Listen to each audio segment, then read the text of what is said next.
നിസ്കാരവും നോമ്പും തമ്മിൽ വലിയ ബന്ധമുണ്ട്. നിസ്കാരവും മറ്റു കർമ്മങ്ങളും തമ്മിൽ വലിയ ബന്ധമുണ്ട്.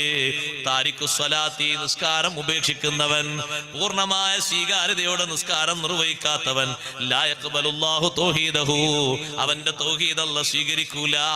വലാ അമാനതഹു, അവന്റെ അമാനത്തും അല്ലാഹു സ്വീകരിക്കൂല. വലാ സ്വദഖതഹു, അവന്റെ സ്വദഖയും അല്ലാഹു സ്വീകരിക്കൂല. വലാ സിയാമഹു, അവന്റെ നോമ്പും അല്ലാഹു സ്വീകരിക്കൂല. നിസ്കാരം വളരെയധികം കരുതലോടെ ചിന്തിക്കണം. റമദാൻ ഷരീഫിലേക്കുള്ള ഒരു ഒരുക്കം കൂടിയാണ് നിസ്കാരം. എന്തേ തറാവീഹ് നിസ്കാരത്തിന് നമുക്ക് പറ്റാതെ പോകരുത്? തറാവീഹ് നിസ്കാരത്തിന് നമുക്ക് സുന്നത്തില്ലാത്ത ആളുകളായി മാറരുത്.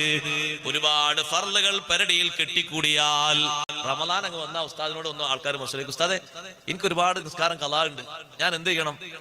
എന്നാ നീ കലാ വിട്ടിക്കോ. അൽഹംദുലില്ലാ, സന്തോഷം. ഉസ്താദിന് അല്ലാഹു ആഫിയത്തുള്ള ദീർഘായുസ്സ് കൊടുക്കട്ടെ. ഉസ്താദ് എല്ലാ മസല പറഞ്ഞതാണ്. അങ്ങനെ യഹ്റുമുത്തത്തവ്വു, സുന്നത്ത് നിസ്കാരം ഹറാമാന്നില്ലേ? സുന്നത്തായ ഏതെങ്കിലും നിസ്കാരം പറ്റുമോ ഫർദ് കളാനുള്ള ആൾക്ക്?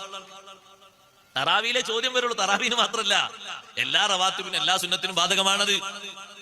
ഓരോ നിസ്കാരത്തിന് മുമ്പും പിമ്പും നിസ്കരിക്കുന്ന റവാത്തിബിന് ബാധകമാണ്. ഫർള് പെരടിയിലുണ്ടെങ്കിൽ അത് വീട്ടിയേക്കണം.